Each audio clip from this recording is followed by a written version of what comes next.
Good afternoon, ladies and gentlemen.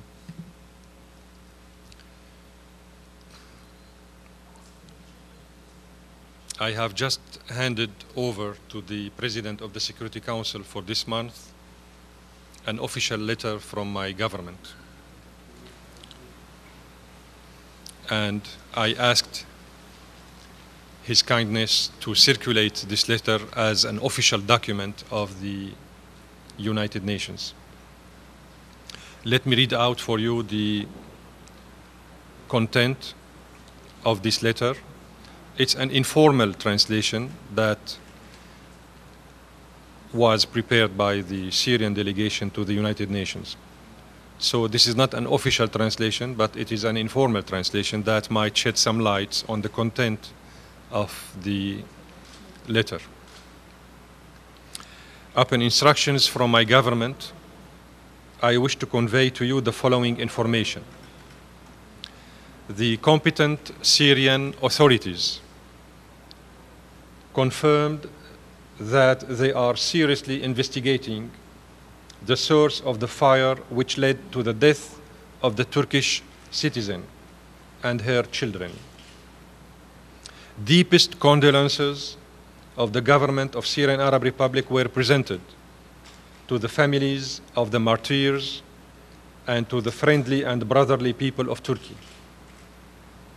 In cases of border incidents that happen between any two neighboring countries, states and governments should act wisely, rationally, and responsibly, particularly given the special and delicate situation on the Syrian-Turkish borders, where there are undisciplined armed terrorist groups spreading on those borders which have different agendas and identities. Those groups pose a threat to the security of Syria, also to regional security of the countries of the region. The Syrian-Turkish borders are long borders and exploited in the smuggling of arms, ammunition, and armed terrorists who committed massacres in Syria, most recently of which the massacre in Aleppo committed by Al-Qaeda that claimed the lives of a number of civilian martyrs. Syria bases its behavior with neighboring countries to the rules of good neighborliness, and respect for national sovereignties of states. And it invites, in return, those states to respect the national sovereignty of Syria and to cooperate in border control and prevention of the infiltration of insurgents and terrorists, according to what Syria has always done. We also point out that at 7 o'clock in the evening of Wednesday, October 3rd, 2012, Turkish troops had launched artillery shells towards the south of the village of Tal Abyad in the Syrian territory and stopped at midnight. Turkish troops then resumed artillery shelling until 7 o'clock of Thursday morning, October 4th, 2012, injuring 2 Syrian army officers, while our forces practiced self-restraint and did not respond to this Turkish artillery shelling. The government of the Syrian Arab Republic calls for the need of cooperation from the Turkish government in borders control for the benefit of the two parties, within the framework of respect for national sovereignty and good neighborly relations. I would be grateful if this letter was distributed to members of the Security Council and issued as an official document of the Security Council. That was the content of the letter I have just handed over to the President of the Security Council. Moreover, I have also sent this morning to the President of the Security Council another official letter with regard the 4 suicide bombings that had struck Aleppo yesterday, meaning the same day the border incident took place between Turkey and Syria. The same day, almost at the same time, 4 suicide bombers detonated their explosives in Aleppo, killing scores of innocent civilians in the city of Aleppo. The Council, Security Council, found itself incapable, once again, of issuing an official position condemning these terrorist attacks. And this is due, mainly speaking, to the behavior and the politicization by some permanent members in the Council who objected to issuing anything condemning these terrorist attacks, while Jabhat al-Nusra, which is, as you know, branch of Al-Qaeda, claimed, officially speaking, responsibility for these terrorist attacks. This is the 3rd time the same member states in the Council are preventing the Council from reacting to terrorist attacks that struck Syrian cities and scored hundreds of innocent civilian victims. So today I handed over another letter to the President of the Council, urging him to react to these suicide terrorist attacks that struck the city of Aleppo. The President of the Council expressed his deep sympathy with the innocent victims in Aleppo in his national capacity, and promised to share with the other member states of the Council immediately the content of my government's 2 letters, so that any official reaction from the Council with regard to the latest developments on the Turkish-Syrian border would incorporate also some kind of position from the Council with regard the terrorist attacks that struck Aleppo. I'm in your hands. هل تقصدون من إجراء التحقيق أن هناك الاعتذار الذي قدمته سوريا إلى تركيا لا يعني بالإثبات أن هناك إثبات أن الجيش السوري هو الذي قصف تلك البلدة؟ لا، هذا الكلام غير دقيق بالمطلق. السلطات السورية تقوم بتحقيق دقيق لمعرفة مصدر إطلاق القذيفة التي سقطت في الجانب التركي وأدت إلى سقوط ضحايا. حتى الآن التحقيق لم ينتهي، التحقيق الرسمي لم ينتهي، والحكومة السورية على لسان السيد وزير الإعلام عبرت عن تعازيها للضحايا ولعائلة السيدة التي استشهدت في القصف وللشعب التركي، لكن هذا لم يكن اعتذارا، هذا كان تعبير عن التضامن مع المدنيين، التضامن مع هذه السيدة وأطفالها، والتعاطف مع هذه المأساة التي لحقت بالعائلة. التحقيق لم ينتهي بعد، السلطات السورية تقوم بما يجب أن تقوم به. نطالب الجانب التركي أيضا بالقيام بنفس الشيء، وهذا كله قائم على وقائع. يعني هناك مجموعات مسلحة تهاجم المواقع الحدودية السورية على الحدود السورية التركية، وهي كلها أمور تجري أمام ناظري حرس الحدود التركي والجيش التركي.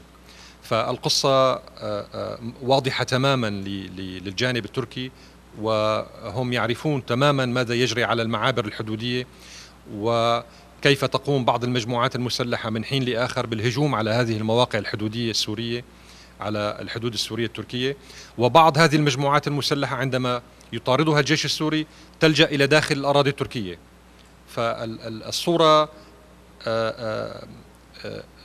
هكذا بكل وضوح. هذه هي المعطيات التي تحيط بالحادث الذي جرى أمس. Parliament passed, very quickly and not without some opposition, this law authorizing, explicitly authorizing military action outside of the country's borders. Do you have any comment on it? Do you think this is actually a step toward taking such action, or do you think it's just a heat of the moment response? The Syrian government is keen interest in maintaining good neighborly relationship with Turkey. The Syrian government is keen interest of explaining to the Turkish people that the Turkish government's policies towards Syria are wrong and have been wrong since the beginning of the crisis. Syrian government is not seeking any escalation with any of its neighbors, including Turkey.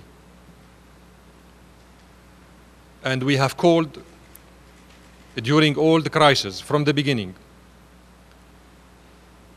on Turkey as well, Turkish government as well as on other governments neighboring Syria, of countries neighboring Syria.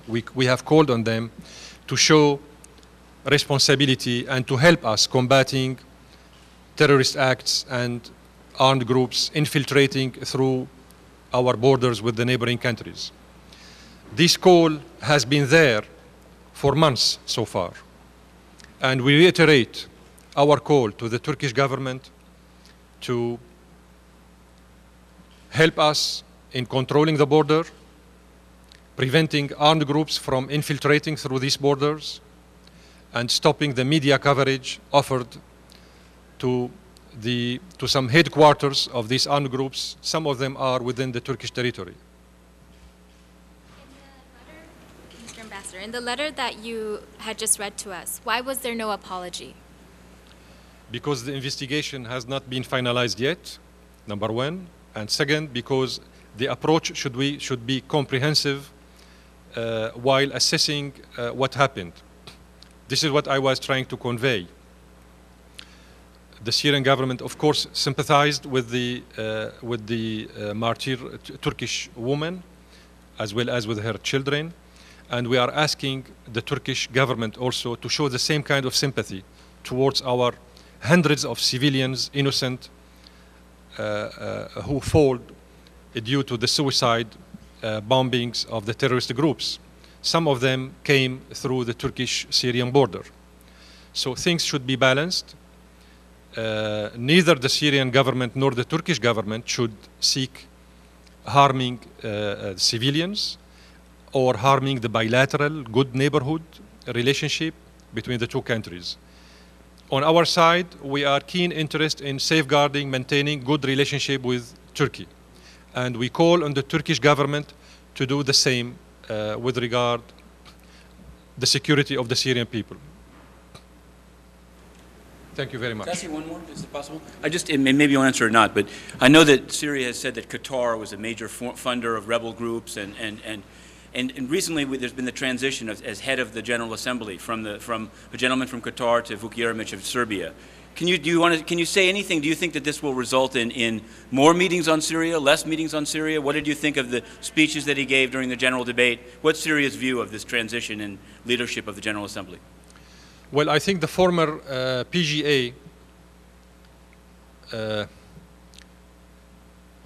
harmed his personal reputation first, the credibility of his country's policies in the United Nations,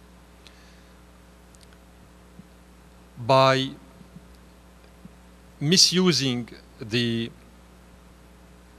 his mandate and the very important podium of the General Assembly. I think that he tried to use his national to use his national the national agenda of his country and to dictate this national agenda on the member states as a whole. And that was a big mistake, acknowledged even by the closest friends and allies of the former PGA.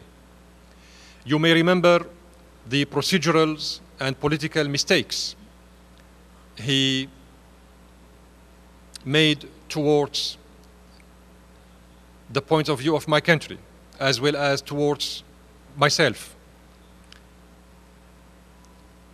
In these wrongdoings, procedural and political wrongdoings, he crossed the line, and he wasn't a diplomat, and he didn't act responsibly. Let me remind you that in one of these meetings of the General Assembly, the former PGA stopped the translation one time, stopped recording the session, and this happened for the first time since 1945. No other PGA has done that before, except him. And he, on many occasions, manipulated the rules and procedures of the sessions and meetings of the General Assembly. The new PGA will be, by all means, different in his approach, in his analysis from the former PGA.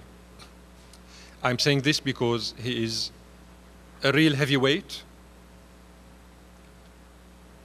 a troubleshooter, a professional diplomat. Then I guess that he will not fall in the same trap in which the former PGA had fallen.